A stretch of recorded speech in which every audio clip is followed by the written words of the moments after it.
আর রহমান দুনিয়ার ক্ষেত্রে খাস, আর রহিম আখিরাতের ক্ষেত্রে খাস। আর রহমান দুনিয়ার ক্ষেত্রে খাস এরকমভাবে আল্লাহ তাআলার এই সৃষ্টি জগতের মধ্যে মানুষ, জিন, পশু, পাখি, গাছ, তরুলতা যা কিছু আছে সবকিছু আল্লাহর রহমত, আল্লাহর দয়ার মধ্যে অন্তর্ভুক্ত। এবং মানুষদের মধ্য থেকে যারা খারাপ, যারা ভালো, যারা মুসলিম, যারা অমুসলিম, যারা মুশরিক, যারা কাফের, যারা মুরতাদ, এবং আল্লাহ তাআলার শত্রু যারা আছে, নাফরমানি যারা করে, গুনাহ যারা করে, গুনাহ যারা করে না, ভালো খারাপ সবাইকে আল্লাহ তাআলার রহমতের অন্তর্ভুক্ত করেন, রহমত দ্বারা পরিবেষ্টিত করে রাখেন। ইন্নাকা লা তাহদি মান আহবাবতা, যখন হেদায়েত শব্দের পরে হরফে জর ইলা হবে না, তখন হেদায়েতের অর্থ হবে গন্তব্যস্থলে পৌঁছানো। তাহলে এখানে ইন্নাকা লা তাহাদি মান আহবাবতা, এখানে হরফে জর ইলা আসে নাই। তার মানে কি বুঝলাম? তাহাদি অর্থ হলো গন্তব্যস্থলে পৌঁছানো। তাহলে এর অর্থ কি হবে? ইন্নাকা, হে নবী, নিশ্চয় আপনি, লা তাহাদি, আপনি গন্তব্যস্থলে পৌঁছিয়ে দিতে পারবেন না, মান আহবাবতা, যাকে আপনি পছন্দ করেন, ওয়ালাকিন্নাল্লাহ ইয়াহদি, বরং আল্লাহ তাআলা গন্তব্যস্থলে পৌঁছে দিবেন বা দিতে পারেন মাইয়াশা, যাকে চান তাকে। তার মানে কি? আল্লাহর ক্ষেত্রে যখন খাস হবে তখন গন্তব্যস্থল হবে। আর গন্তব্যস্থল হেদায়েতের অর্থটা কখন হবে? যখন হেদায়েতের পরের শব্দ ইলা হিসাবে ব্যবহৃত, অর্থাৎ ইস্তেমাল হবে না। যে আল্লাহ তাআলা পবিত্র কোরআনুল কারীমকে ৩টি উদ্দেশ্য দিয়ে নাজিল করেছেন। একটা হলো তাহযীবুন নুফুসিল বাশারিয়্যাহ, একটা উদ্দেশ্য হলো মানুষের আত্মার সংশোধনের জন্য আল্লাহ তাআলা পবিত্র কোরআনুল কারীমকে নাজিল করেছেন, অর্থাৎ মানুষের আত্মা যেন পরিশুদ্ধ হয়। আর দ্বিতীয়টা হয়েছে ওয়া দামউ আকাইদিল বাতিলা, আর দ্বিতীয় নম্বর হলো যে বাতিল আকিদার মূলোৎপাটনের জন্য আল্লাহ তাআলা কোরআনুল কারীমকে নাজিল করেছেন। অর্থাৎ বাতিল যে সমস্ত আকিদা আছে, যারা বলে আল্লাহ তাআলা আর পুত্র হলো ঈসা আলাইহিস সালাম, যারা বলে থাকে ঈসা আলাইহিস সালাম, কখনো বলে ঈসা আলাইহিস সালামকে রব, আবার কখনো বলে ঈসা আলাইহিস সালাম আল্লাহ তাআলার পুত্র, এরকমভাবে বিভিন্ন বাতিল আকিদা আছে। এই বাতিল আকিদার মূলোৎপাটনের জন্য আল্লাহ তাআলা পবিত্র কোরআনুল কারীমকে নাজিল করেছেন। ৩ নম্বর উদ্দেশ্য হলো ওয়া নাফিউল আমালিল ফাসিদা, আরেকটি হলো ভ্রান্ত আমলের মূলোচ্ছেদের জন্য আল্লাহ তাআলা কোরআনুল কারীমকে নাজিল করেছেন। যত রকমের কুসংস্কার আছে, যত রকমের আমালুল ফাসিদা আছে, সবগুলোকে রদ করার জন্য আল্লাহ তাআলা কোরআনুল কারীমকে নাজিল করেছেন। আসসালামু আলাইকুম ওয়া রাহমাতুল্লাহি ওয়া বারাকাতুহু। আলহামদুলিল্লাহি রাব্বিল আলামিন, ওয়াসসালাতু ওয়াসসালামু আলা রাসূলিহি মুহাম্মাদি ওয়া আলিহি ওয়া আসহাবিহি আজমাইন আত-তাইয়িবিন আত-তাহিরিন, আম্মা বা'দ। আলহামদুলিল্লাহ, আল্লাহ তাআলার কাছে শুকরিয়া জ্ঞাপন করছি। আল্লাহ তাআলা এই পবিত্র রমাদানুল মুবারকে আল্লাহ তাআলার পবিত্র গ্রন্থ কালামুল্লাহ, পবিত্র কোরআনুল কারীমের দার্স আমরা শুরু করতে পেরেছি। এই দার্স শুরু করার পূর্বেই আমি আপনাদের সম্মুখে বলে রাখছি, এই ক্লাসটিতে যারা জয়েন করবেন, যারা কিছু শিখতে চান, জানতে চান, তারা অবশ্যই প্রথমত উযু করে পবিত্র অবস্থায় ইলম শিক্ষার নিয়তে আপনারা বসবেন। বসার আদব বজায় রাখবেন এবং অবশ্যই আপনার সাথে একটি খাতা, কলম এবং পবিত্র কোরআনুল কারীমকে সামনে রাখবেন। আমি আপনাদের সম্মুখে এই ক্লাসটি করাতে গিয়ে পবিত্র কোরআনুল কারীমের একাধিক ব্যাখ্যা গ্রন্থ এবং তাফসীর এবং লুগাত আমি অধ্যয়ন করেছি। প্রথমেই সেগুলো আমি আপনাদের সম্মুখে বলতে চাই। যেমন শাব্দিক দিক থেকে আল মুআজামুল ওয়াসিত, বাংলা ডিকশনারির দিক থেকে আল মুআজামুল ওয়াফি, এরপর বাক্য বিশ্লেষণের ক্ষেত্রে ইআরাবুল কোরআন এবং বিভিন্ন লুগাত আমি হেল্প নিয়েছি। তাফসীরের ক্ষেত্রে আমি সর্বপ্রথম যেটাকে সবচেয়ে বেশি প্রাধান্য দিয়েছি, আল্লামা ইবনু কাসির রাহিমাহুল্লাহ তাআলার প্রণীত তাফসীর ইবনে কাসির জামিউল বায়ান আন তাউইল আইয়িল কোরআন, এটাও দেখেছি। তাফসীর ফি জিলালিল কোরআন, এটাও দেখেছি। এবং মাআরিফুল কোরআন, ২টা, ইদ্রিস কান্দলবি রাহিমাহুল্লাহ এবং শফি উসমানী রাহিমাহুল্লাহ, তাওজিহুল কোরআন এবং তরজমার ক্ষেত্রে আহসান কোরআন তরজমা মুফতি তকি উসমান রহমাহুল্লাহ তাআলা উর্দু, সেটা আমি দেখেছি, এবং তফসিরে ওসমানী এবং তফসিরে মাজহারি, যেটা কাজী সানাউল্লাহ পানিপতি রহমাহুল্লাহ তাআলা, যিনি পৃথিবী বিখ্যাত একজন ফকি এবং মুহাদ্দিস মুফাসসির ছিলেন। এই তফসির মাজহারিটাও আমার খুব উপকারে এসেছে। তো এই সমস্ত কিতাব থেকে আমি সহায়তা নিয়েছি।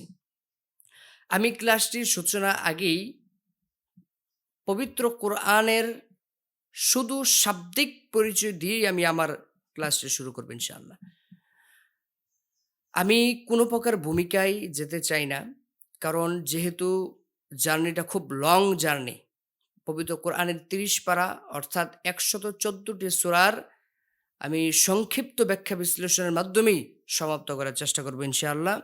পবিত্র রমাদানুল মুবারকের প্রতিদিনই আমাদের এই আয়োজনটি চলবে এবং রমাদানুল মুবারকের পরে আমরা পরিস্থিতি অনুপাতে আমাদের শিডিউল সেট করা হবে। আমি কোনো ধরনের ভূমিকা ছাড়াই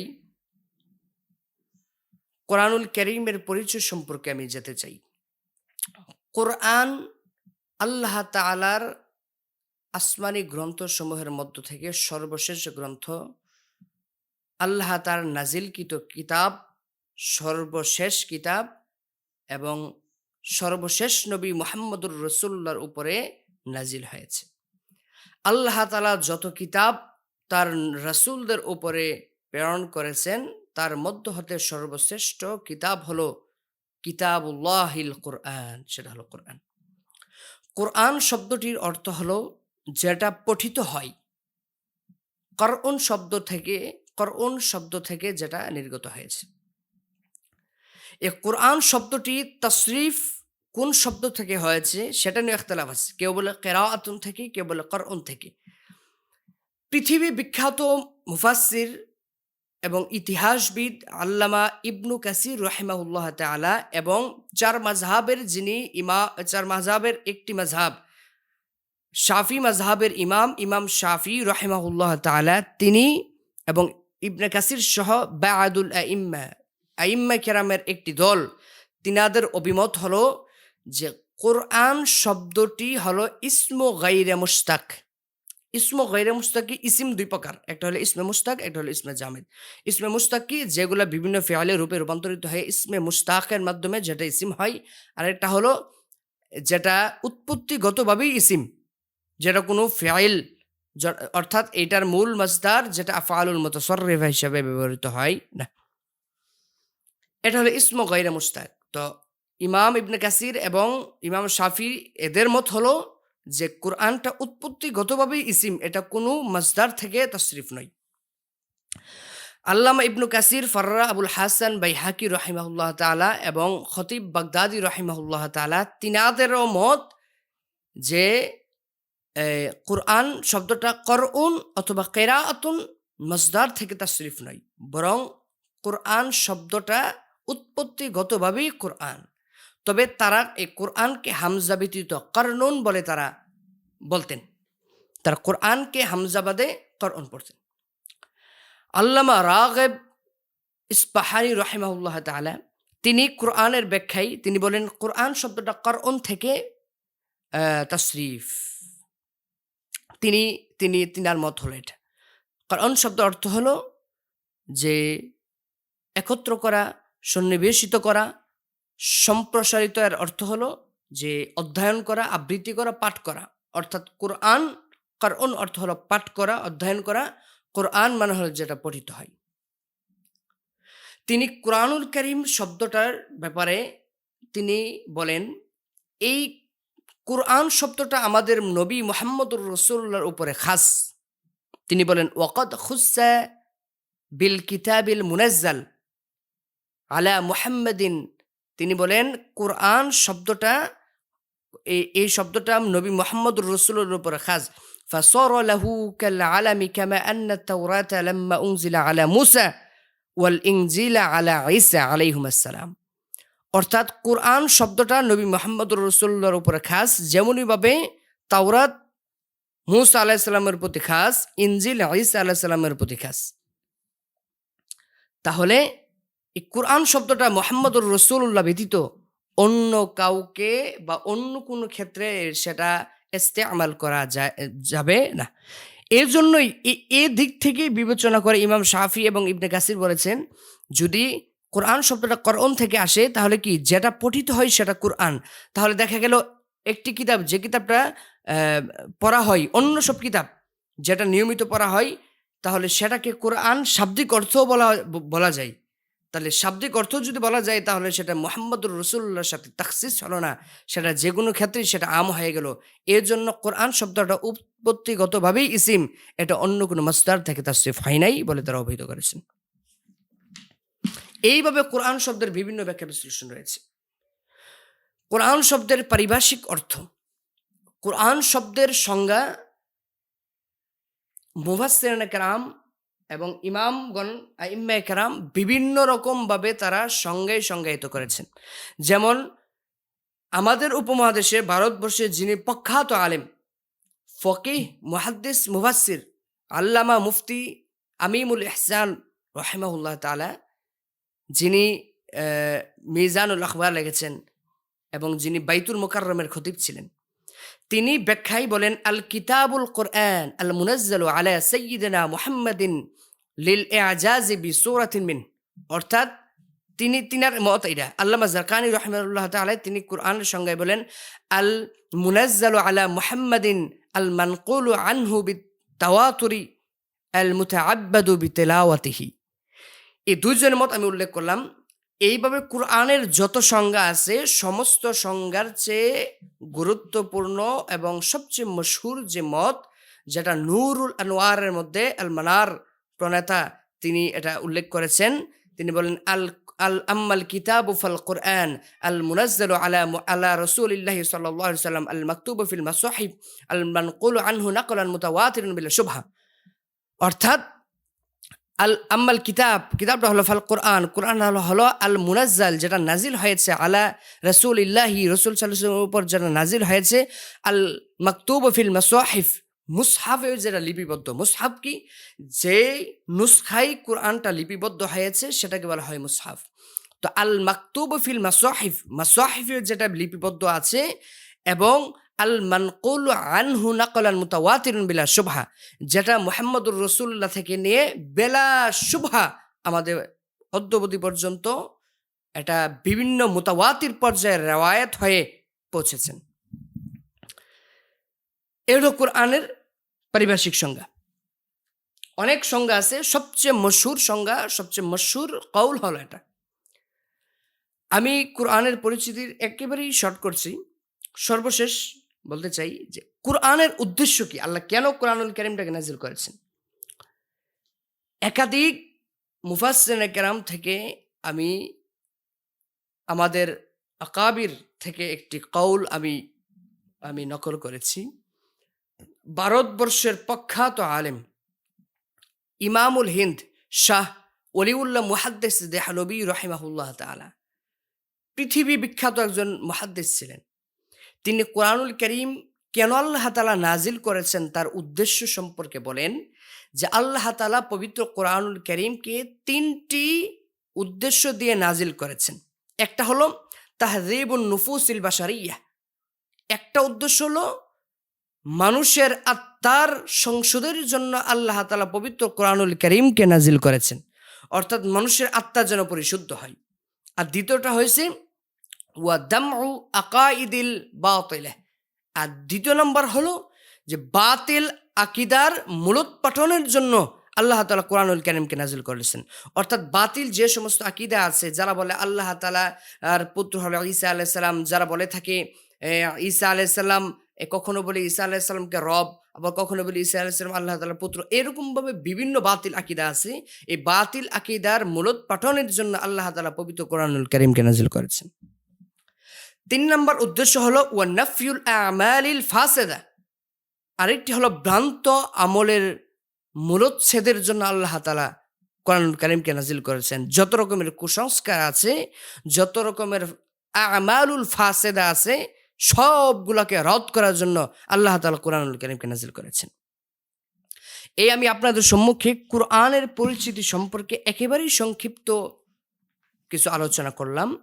আমি এবার পবিত্র কোরআনুল কারীমের সূচনা যে সূরা, এই সূরার ক্লাসের মাধ্যমে শুরু করতে চাই।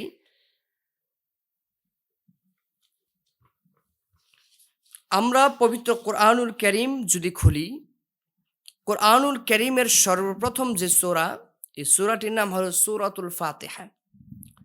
সিরিয়াল মেইনটেইনের দিক থেকে সেটা হলো সর্বপ্রথম নম্বর সূরা।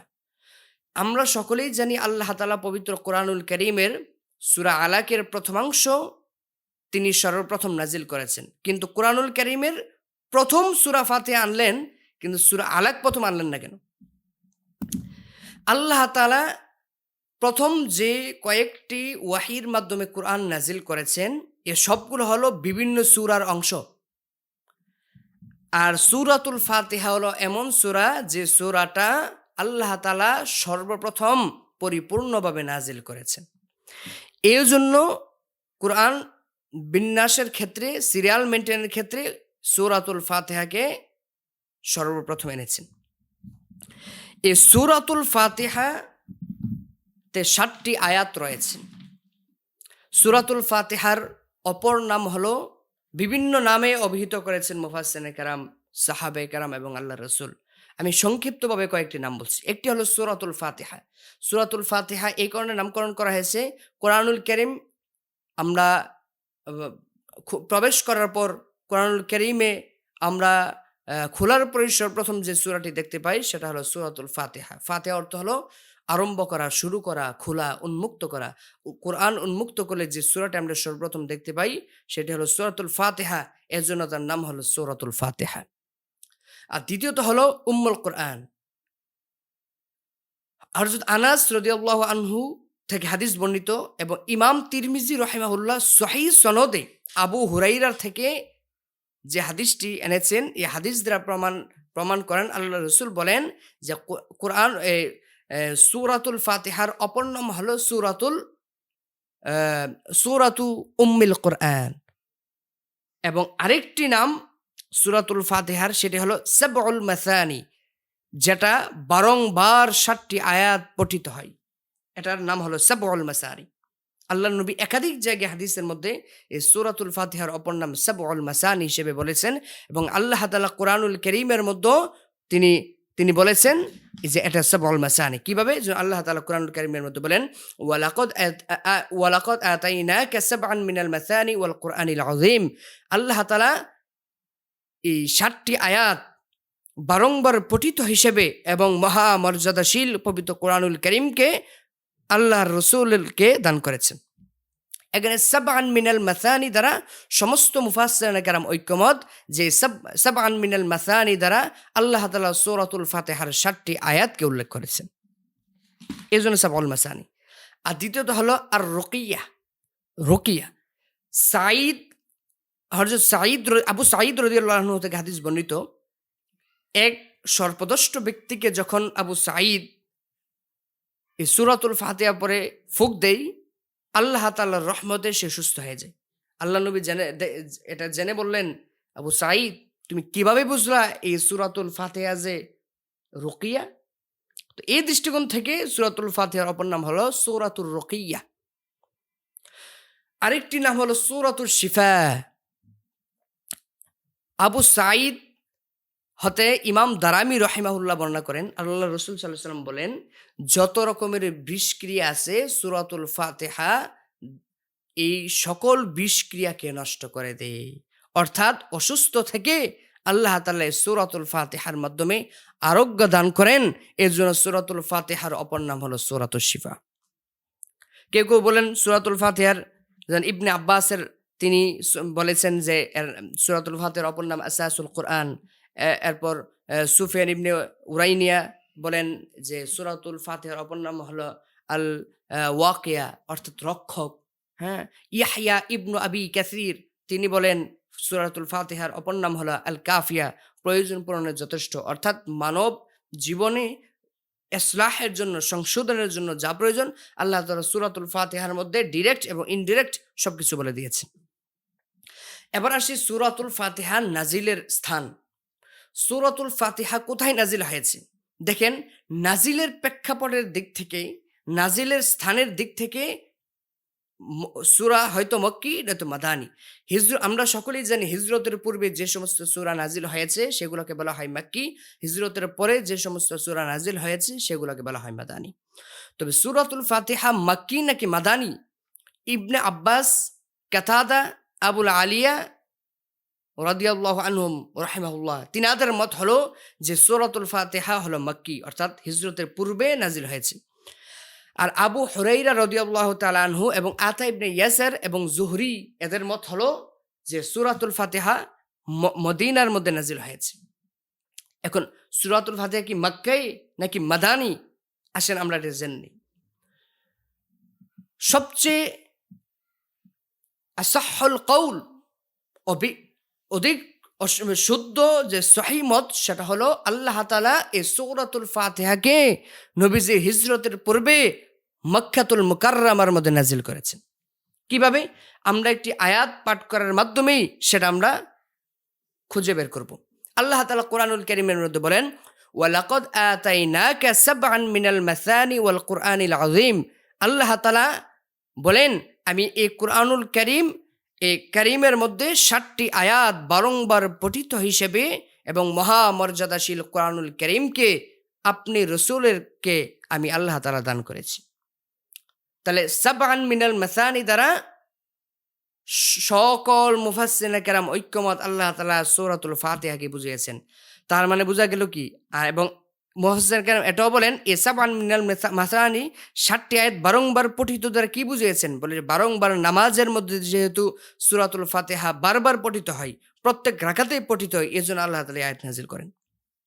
তার মানে এখানে মূলত বিষয়টা বোঝার বিষয়টা হলো, দেখেন, নামাজ হিজরতের পূর্বে নাজিল হয়েছে এবং নামাজ নাজিল হওয়ার পর থেকে প্রথম থেকেই সূরাতুল ফাতিহার মাধ্যমে আদায় হয়ে আসতেছে। তার মানে সূরাতুল ফাতিহার মাধ্যমে যদি প্রথম থেকেই নামাজের সূচনা হয়, আর নামাজ যদি হিজরতের পূর্বে নাজিল হয়, অর্থাৎ মেরাজ আল্লাহর রাসূল আল্লাহ তাআলার কাছ থেকে নামাজ নিয়ে এসেছেন, তাহলে স্পষ্ট প্রতীয়মান হয় হিজরতের পূর্বে আল্লাহ তাআলা সূরাতুল ফাতিহাকে মক্কাতুল মুকাররমায় নাজিল করেছেন। তাহলে আমরা এই সূরাতুল ফাতিহা আমরা নামকরণ, নাজিল স্থান সম্পর্কে জানলাম। এবার একটি হাদিসের মাধ্যমে একেবারে সংক্ষিপ্তভাবে সূরাতুল ফাতিহার ফজিলত বলি। সূরাতুল ফাতিহার ফজিলত আবু সাঈদ ইবনে মুআল্লা রাদিয়াল্লাহু আনহু, যিনি একজন প্রখ্যাত সাহাবী ছিলেন, তিনি বলেন, আমি একদিন নামাজরত অবস্থায় আল্লাহর রাসূল আমাকে ডাক দিলেন। আমি ভাবলাম নামাজ শেষে আল্লাহর রাসূলের ডাকের সাড়া দিই।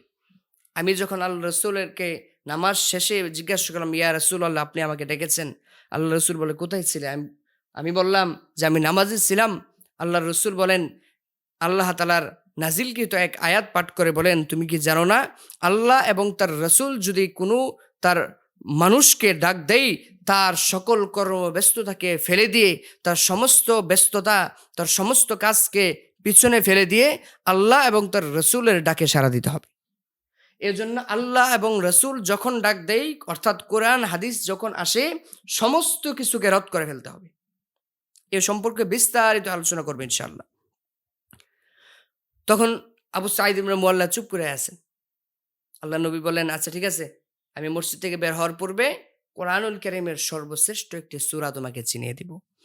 আল্লাহ নবী যখন মসজিদ থেকে বের হয়ে যায়, আবু সাঈদ ইবনে মুআল্লা আল্লাহ রাসূলকে বলেন, ইয়া রাসূলুল্লাহ, আপনি বলেছেন যে কোরআনুল কারীমের সর্বশ্রেষ্ঠ সূরা আপনি চিনিয়ে দিবেন। আপনি আমাকে চিনিয়ে দেন যে আল্লাহ তাআলা কোরআনুল কারীমের মধ্যে সর্বশ্রেষ্ঠ সূরা হিসেবে কোনটি নাজিল করেছেন।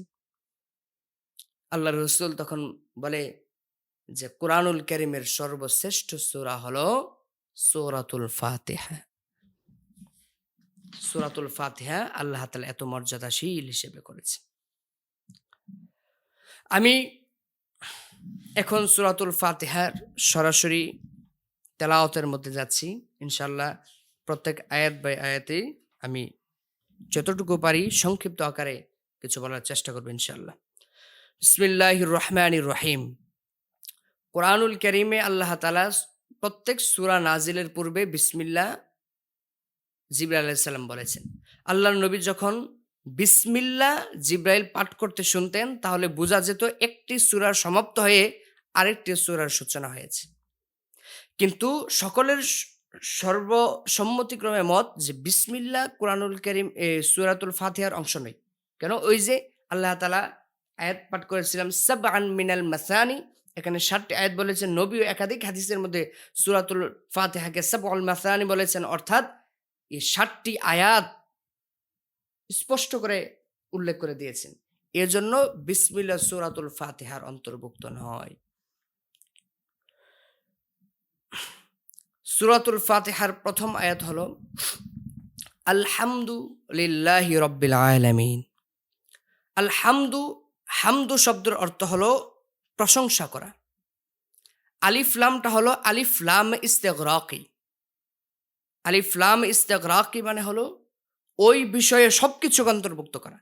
তার মানে হামদু মানে প্রশংসা, আর আলিফ লাম ইস্তিগরাকি এসে যত প্রশংসা আছে, যত রকমের প্রশংসা আছে, যত রকমের কৃতজ্ঞতা আছে, আল এসে হামদুর মধ্যে অন্তর্ভুক্ত করে দিই। একটি বিষয়, আলহামদু অর্থ প্রশংসা করা, আর শুক্রু অর্থ প্রশংসা করা, কিন্তু আল্লাহ তাআলা আর শুক্রু লিল্লাহ না বলে কেন আলহামদুলিল্লাহ বললেন? মুফাসসিরিনে কেরাম এটা সম্পর্কে বিভিন্ন ইখতিলাফ করেছেন। কেউ বলে আলহামদু আর শুক্র একই, আল্লাহ আলহামদু বলেছেন আর কি। আবার কেউ বলেছেন না, আলহামদু হতে শুক্রুর ব্যাপকতা বেশি। কেউ বলে আর শুক্র থেকে আলহামদুর ব্যাপকতা বেশি। মাআরিফুল কুরআনে মুফতি শফি কাসিম আল উসমানী রাহিমাহুল্লাহ তাআলা তিনি বলেন যে আলহামদু আর শুক্র থেকে অধিক ব্যাপক। অর্থাৎ কিভাবে দেখেন, আলহামদু অর্থ কৃতজ্ঞতা প্রকাশ, প্রশংসা করা, আবার আর শুক্র অর্থ প্রশংসা করা। দুইটার মধ্যে পার্থক্য কি? আলহামদু এবং আর শুক্রর মধ্যে পার্থক্য হলো আলহামদু অর্থ প্রশংসা করা, আর শুক্র অর্থ প্রশংসা করা। তবে আর শুক্র দ্বারা প্রশংসা হলো আমার উপকারে যদি আসে তাহলে কৃতজ্ঞতা আদায় করা, প্রশংসা করা। অর্থাৎ আমাকে পানি পান করার ক্ষেত্রে পানির গ্লাসটি আমাকে এগিয়ে দিয়েছে, আমাকে সহযোগিতা করেছে বিধায় আমি তাকে প্রশংসা করলাম। তাহলে আমার উপকারে আসলে প্রশংসা করব, আর যদি আমার সহযোগিতায় সে না আসে তাহলে তার প্রশংসা করব না। এটা হলো আশ-শুকরুর প্রশংসার ব্যাখ্যা। আর আলহামদুর প্রশংসার ব্যাখ্যা হলো যে আমার উপকারে এসেছে, এরপরও তার শুকরিয়া অর্থাৎ তার প্রশংসা, আমার উপকারে আসে নাই, আমার সহযোগিতায় আসে নাই, এরপরও তার প্রশংসা। অর্থাৎ আমার পানির গ্লাসটিতে সে আমাকে এগিয়ে দিয়েছে, সহযোগিতা করেছে, এরপরও তাকে তার প্রশংসা। সে আমাকে সহযোগিতা করে নাই, এরপর প্রশংসা। এটা হলো আলহামদু এর প্রশংসার ব্যাখ্যা। এজন্য আল্লাহ তাআলার নিয়ামত, কিছু নিয়ামত আমি যদিও না পাই এরপরও প্রশংসা, নিয়ামত পাইলেও প্রশংসা। আল্লাহ তাআলা আমাকে নিয়ামত দ্বারা ভরপুর করলেও প্রশংসা, নিয়ামত দ্বারা ভরপুর না করলেও প্রশংসা। আল্লাহ আমাকে তার দয়ার ভান্ডার দিলেও প্রশংসা, না দিলেও প্রশংসা। এটা হলো আলহামদু এর ব্যাখ্যা।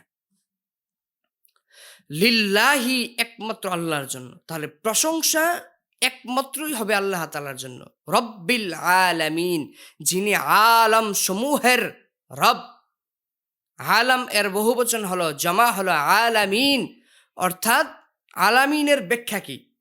আল্লাহ তাআলা পবিত্র কোরআনুল কারীমের সম্ভবত আয়াতটা এরকম ভাবে ক্বালা ফিরআউন বলল ওয়ামা রব্বুল আলামিন, রব্বুল আলামিন কি? ক্বালা মুসা আলাইহিস সালাম বললেন রব্বুল আলামিন হলো রব্বুস সামাওয়াতি ওয়াল আরদ ওয়া বাইনাহুমা। রব্বুল আলামিন হলো যে আসমান জমিন এবং মাঝখানে যা কিছু আছে সব কিছুর রব, তিনি হলো রব্বুল আলামিন। তাহলে রব অর্থ হলো প্রভু, যিনি পালনকর্তা, যিনি লালনকর্তা, যার রাজত্ব আছে, যার প্রভুত্ব আছে। রব ক্ষেত্রটা আল্লাহ তাআলার ক্ষেত্রেই খাস, অন্য কাউকে রব বলা যাবে না। হ্যাঁ, কখনো সীমাবদ্ধতার ভিতর থেকে রব শব্দের ব্যবহার করা যাবে। যেমন রব্বুদ্দার, রব্বুল বাইত, ঘরের মালিক, ঘরের বা বাড়ির মালিক, এটাকে রব্বুদ্দার বা রব্বুল বাইত বলা হয়। তবে এই রবটা অর্থাৎ অন্য কোনো ব্যক্তির ক্ষেত্রে বা আল্লাহ ব্যতীত অন্য কোনো ক্ষেত্রে রবটা যখন ব্যবহার হবে সীমাবদ্ধর ভিতরে বুঝাবে। অর্থাৎ রব্বুদ্দার মানে হলো ঘরের মালিক, এর বাইরে সে মালিক না। রব্বুল বাইত মানে বাড়ির মালিক, এর বাইরে না। হ্যাঁ, রব্বুদ দোকান, দোকানের মালিক এর বাহিরের কেউ না। আর আল্লাহ তাআলার ক্ষেত্রে রব ব্যবহারটা মানে হলো রব যিনি এমন রব, তার প্রভুত্ব এত, তার মালিকানা, তার মুলকিয়াত এত, তার রব্বানিয়াতের পরিধি এতটুকু যার কোন সীমা নাই, সীমাহীনভাবে। এটা রব। আর রব্বুল আলামিন, রব্বুস সামাওয়াতি ওয়াল আরদ বাইনাহুমা, আসমান জমিন মাঝখানে যা আছে সবকিছুর রব তিনি। আর রহমানির রহিম, আমি বিসমিল্লাহর মধ্যে আর রহমানির রহিম এর ব্যাখ্যা কেন করে নাই, এর কারণ হলো সূরাতুল ফাতিহার মধ্যে আসছে বিদায় আমি আর বিসমিল্লাহর মধ্যে বিসমিল্লাহর তাহকিক তারকিবে যাইনি। আর রহমানির রহিম দুইটার মাস্টার একই, দুইটা অর্থই দয়া, কিন্তু আল্লাহ তাআলা আলাদা আলাদা করে কেন বললেন? আর রহমান আর রহিম দুইটা অর্থই যদি দয়া হয়, আল্লাহ তাআলা কেন আলাদা আলাদা ব্যবহার করলেন? মুফাসসিরিন ইকরাম বলেন, আর রহমান মানে হলো সামগ্রিকভাবে দয়া করা, আর রহিম মানে হলো তাখসিস করে সমস্ত দয়া দেওয়া। এটার ব্যাখ্যা কি? এটার ব্যাখ্যা হলো, আর রহমান দুনিয়ার ক্ষেত্রে খাস, আর রহিম আখিরাতের ক্ষেত্রে খাস। আর রহমান দুনিয়ার ক্ষেত্রে খাস এরকম ভাবে, আল্লাহ তাআলার এই সৃষ্টি জগতের মধ্যে মানুষ, জিন, পশু পাখি, গাছ, তরুলতা যা কিছু আছে সবকিছু আল্লাহর রহমত, আল্লাহর দয়ার মধ্যে অন্তর্ভুক্ত। এবং মানুষদের মধ্য থেকে যারা খারাপ, যারা ভালো, যারা মুসলিম, যারা অমুসলিম, যারা মুশরিক, যারা কাফের, যারা মুরতাদ, এবং আল্লাহ তাআলার শত্রু যারা আছে, নাফরমানি যারা করে, গুনাহ যারা করে, গুনাহ যারা করে না, ভালো খারাপ সবাইকে আল্লাহ তাআলার রহমতের অন্তর্ভুক্ত করেন, রহমত দ্বারা পরিবেষ্টিত করে রাখেন। এটা হলো রহমান। আর রহিমের ব্যাখ্যা হলো, আল্লাহ তাআলা আখিরাতের মধ্যে মুশরিক যারা, অমুসলিম যারা, কাফের যারা, মুরতাদ যারা, মুনাফিক যারা, গুনাহগার যারা, তাদেরকে আল্লাহ তাআলা রহমত দিবেন না, দয়া করবেন না, বরং আল্লাহ তাআলার মনোনীত বান্দা যারা, আল্লাহর নৈকট্যশীল বান্দায় রূপান্তরিত যারা হয়েছে, আল্লাহ তাআলা ওই সমস্ত ব্যক্তিদেরকে রহমত দান করবেন, দয়া করবেন। কেমন দয়া করবেন?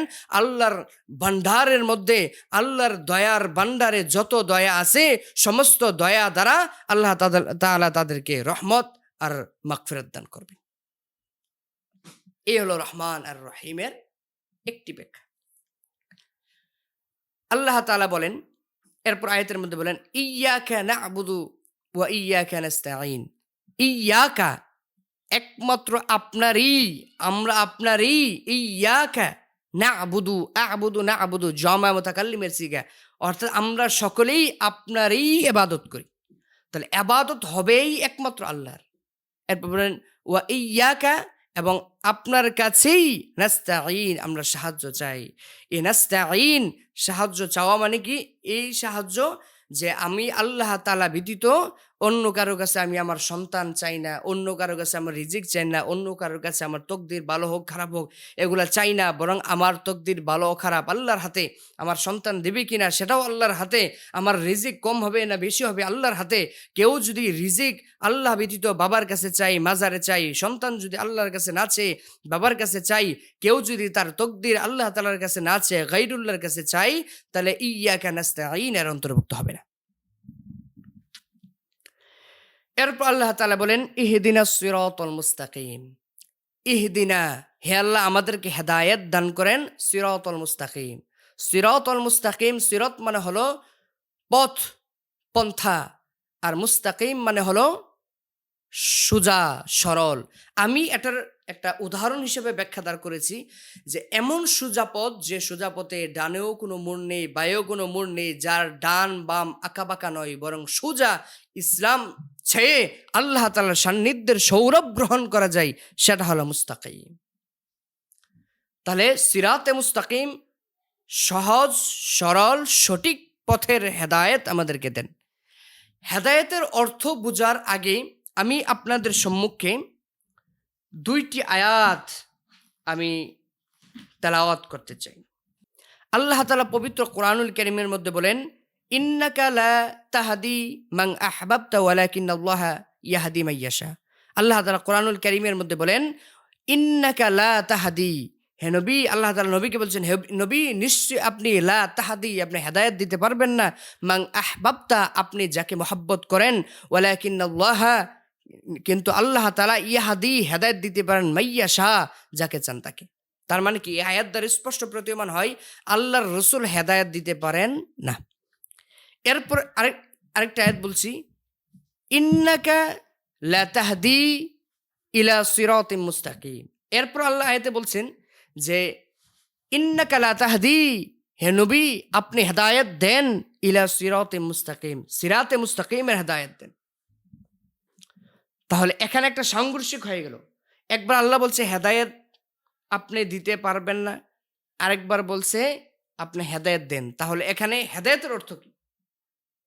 হেদায়েতের কি একাধিক অর্থ আছে, নাকি দুইটি আয়াত অর্থের দিক থেকে সাংঘর্ষিক? এখানে হেদায়েত অর্থটা কি তাকে বুঝতে হবে। হেদায়েত অর্থ দুইটা, একটা হলো গন্তব্যস্থলে পৌঁছে দেওয়া, আরেকটি হলো পথ প্রদর্শন করা। গন্তব্যস্থলে পৌঁছে দেওয়া হলো আল্লাহর ক্ষেত্রে খাস, আর পথ প্রদর্শন করা হলো নবীর ক্ষেত্রে খাস। অর্থাৎ আমি ঢাকার রাস্তা আপনাকে চিনিয়ে দিলাম যে এই পথে হলো ঢাকা, চিনিয়ে দিলাম।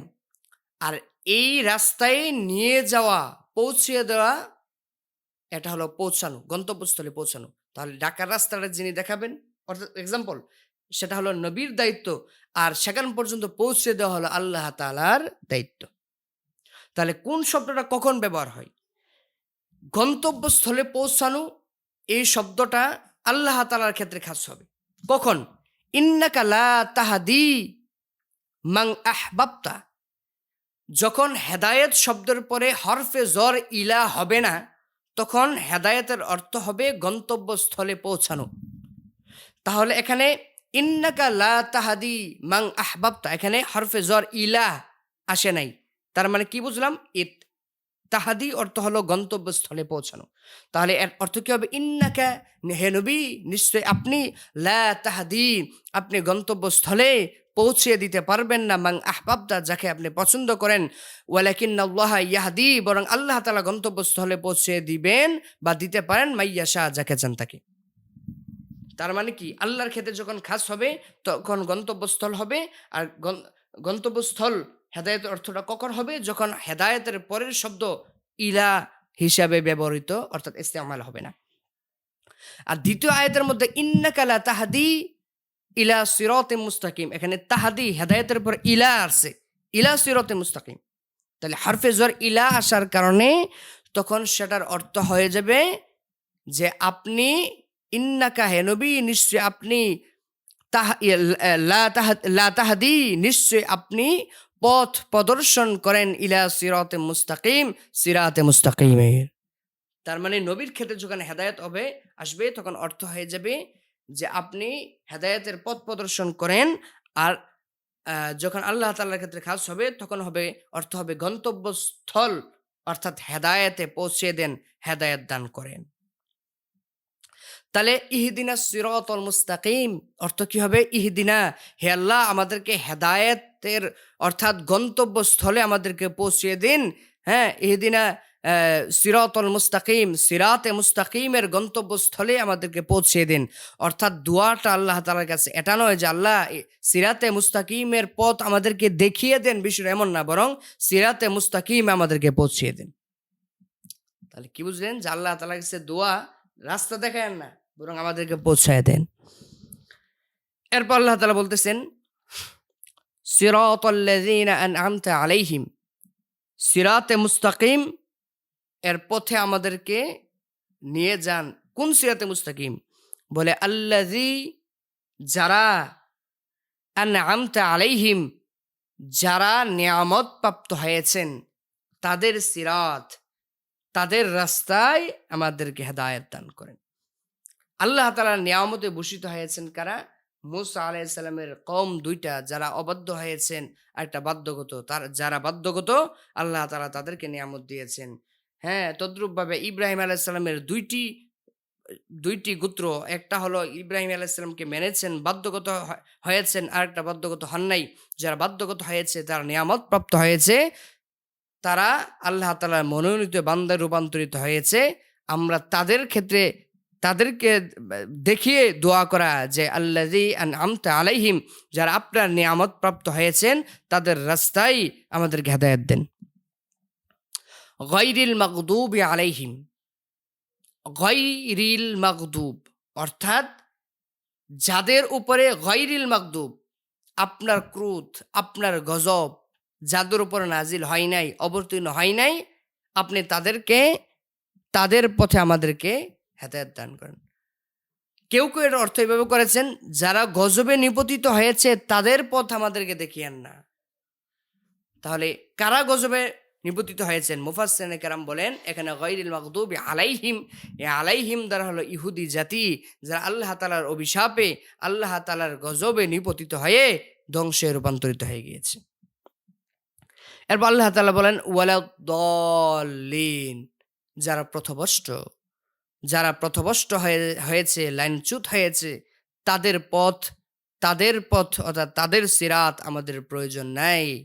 এ দলিনের ব্যাখ্যায় মুফাসসিরিনে কেরাম বলেন, দলিন দ্বারা আল্লাহ তাআলা খ্রিস্টান জাতিকে বুঝিয়েছেন, যাদের সম্মুখে হেদায়েতের বাণী আসার পরও, আল্লাহ তাআলার বিধান আসার পরও, আল্লাহ তাআলার নবী এবং একজন রাসূল আসার পরও যারা ঈসা আলাইহিস সালামকে আল্লাহ তাআলার পুত্র হিসেবে তারা স্বীকৃতি দিয়েছিল বা তাদের আকীদা এটা ছিল, আল্লাহ তাআলা তাদেরকে দলিনের অন্তর্ভুক্ত করে দিয়েছেন, অর্থাৎ তারা পথভ্রষ্ট হয়ে গিয়েছে।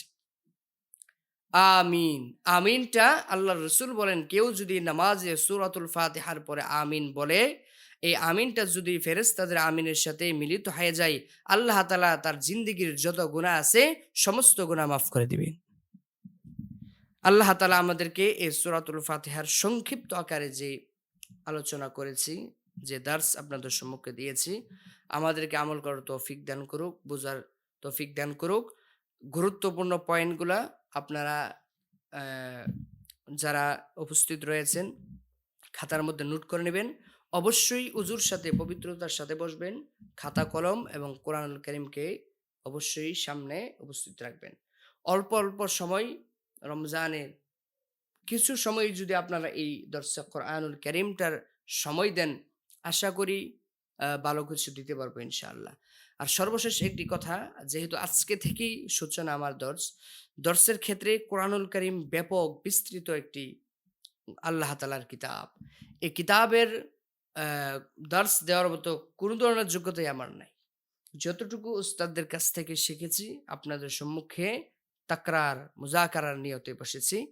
এক্ষেত্রে আমার যদি কোনো প্রকার ভুল থেকে থাকে, শাব্দিক হোক বা উচ্চারণগত হোক, অর্থগত হোক, মাসআলাগত হোক, তাফসীরের ক্ষেত্রে হোক, যেকোনো ক্ষেত্রেই কোনো ভুল হলে আমার ব্যক্তিগত যেই ফেসবুক আইডি বা পেজ আছে, ইউটিউব আছে, অথবা আমার জিমেইলে আপনারা এটা আমি আমার জিমেইল এবং নাম্বার দিয়ে দিব। সেখানে আপনারা আমাকে বিষয়টা অবহিত করলে অবশ্যই ভুল হলে আমি তা সংশোধন করে নেব। আল্লাহ তাআলা আমাদের বুঝার তৌফিক দান করুক। রমাদানুল মুবারকের প্রতিদিনই আমাদের এই দার্সে কোরআনুল কারীম অনুষ্ঠিত হবে ইনশাআল্লাহ। সে পর্যন্ত আল্লাহ তাআলা আমাদেরকে সুস্থ রাখুক, আমাদের মনে প্রশান্তি দান করুক। ওয়া আখির দাওয়ানা আনিল হামদুলিল্লাহি রাব্বিল আলামিন। আসসালামু আলাইকুম ওয়া রাহমাতুল্লাহ।